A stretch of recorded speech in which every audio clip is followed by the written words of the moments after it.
ఆంధ్రప్రదేశ్ రాష్ట్ర వ్యాప్తంగా వ్యవసాయ సహకార సంఘాల ఉద్యోగులు తమ సమస్యల పరిష్కారం కోసం నిరసన కార్యక్రమాలు చేపట్టారు. ఈ ఉద్యమంలో భాగంగా నెల్లూరు జిల్లా వింజమూరు మండలంలోని సహకార సంఘాల ఉద్యోగులు స్థానిక సహకార బ్యాంకు ఎదుట నిరసన చేపట్టారు. ఈ సందర్భంగా ఉద్యోగులు మాట్లాడుతూ ప్రభుత్వం జారీ చేసిన జీవో నంబర్ 36ను వెంటనే అమలు చేయాలని డిమాండ్ చేశారు. 2019-2024 సంవత్సరాలకు సంబంధించిన పెండింగ్ వేతన సవరణలను తక్షణమే పూర్తి చేయాలని కోరారు. ఉద్యోగులకు చట్ట ప్రకారం చెల్లించాల్సిన గ్రాట్యుటీ సీలింగ్ ను పూర్తి స్థాయిలో అమలు చేయాలని, అలాగే రిటైర్మెంట్ వయసును 62 సంవత్సరాలకు పెంచాలని స్పష్టం చేశారు. కంప్యూటరేషన్ చేయడం జరిగింది. ఈ కంప్యూటర్ దాన్ని మనం ఈ పోరాటం సహకార సంఘ ఉద్యోగుల దీర్ఘకాలిక సమస్యల మీద వారు ఈ రోజు 2019 తర్వాత చేరిన ఉద్యోగులు విజయవాడ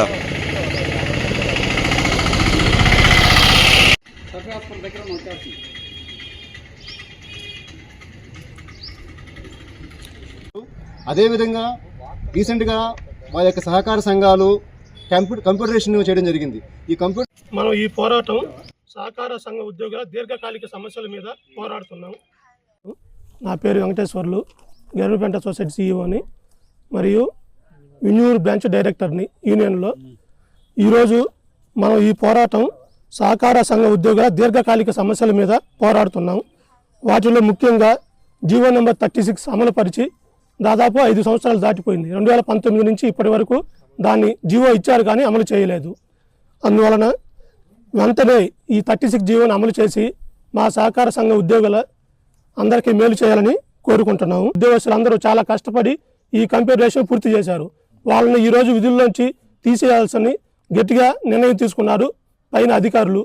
కావున ఈ ఆర్సీఎస్ బాబు గారు ఈ ఉద్యోగుల మీద ఎందుకు ఈ విధంగా కర్కశత్వంగా ఉన్నాడో అర్థం కావడం లేదు. ప్రతి ఒక్క ఉద్యోగి ఈ సమస్యలు పూర్తయ్యే వరకు రిలే నిరాహార దీక్షలు కొనసాగిస్తామని, అవసరమైతే ఆమర నిరాహార దీక్షను కూడా కూర్చోడానికి ఎటువంటి వెనకడుగు వేయబోమని మేము ఈరోజు నిర్ణయించుకున్నాము. అదేవిధంగా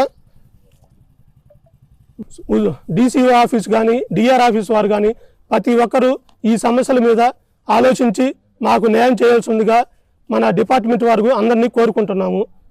CHV Subbareddy, Andhra Pradesh cooperative central bank employees association జిల్లా జనరల్ సెక్రటరీని. దాదాపుగా నెల రోజుల నుంచి ప్యాక్స్ ఎంప్లాయీస్ అసోసియేషన్ మరియు AIBEA all India bank employees association మరియు సిఐటియుగా అనుబంధంగా ఉన్నటువంటి ప్యాక్స్ ఎంప్లాయీస్ అసోసియేషన్ నెల రోజులుగా వారి యొక్క న్యాయమైన డిమాండ్లు నెరవేర్చడం చేయడంలో 2019 తర్వాత చేరిన ఉద్యోగులు చాలా ముఖ్య పాత్ర పోషించారు. ఎక్కువ మంది కంప్యూటర్లో పరిజ్ఞానం ఉన్న వాళ్ళు ఇక్కడ చేరడం వలన వారు ఈరోజు 2019 తర్వాత చేరిన ఉద్యోగులను కూడా పర్మనెంట్ చేయాలనేది న్యాయమైన డిమాండ్ వాళ్ళు కోరుతున్నారు. దాన్ని కూడా వెంటనే అమలుపరచాలనేది ఈ యొక్క ప్రధానమైన దీక్షలో అదొక కారణము. ఏదైతే సహకార సంఘాల్లో పనిచేసినటువంటి ఎంప్లాయీస్కు గ్రాట్యుటీ కేవలము 2 లక్షలు మాత్రమే ఇస్తున్నారు. దాన్ని కూడా పెంచవలసిందిగా కోరుచున్నాం. ఏదైతే డిఎల్ఈసి ద్వారా ఇప్పటి వరకు సహకార సంఘాల యొక్క వ్యాపారం వారి యొక్క బిజినెస్ని పెరిగిన కారణంగా కొత్త యొక్క రిక్రూట్మెంట్ని జరపాలి. డిఎల్ఈసి ఏదైతే నిర్ణయం తీసుకుంటుందో ఆ డిఎల్ఈసి ప్రకారము ఉద్యోగ ప్రక్రియ జరపాలనేది వాళ్ళకి న్యాయమైన డిమాండు.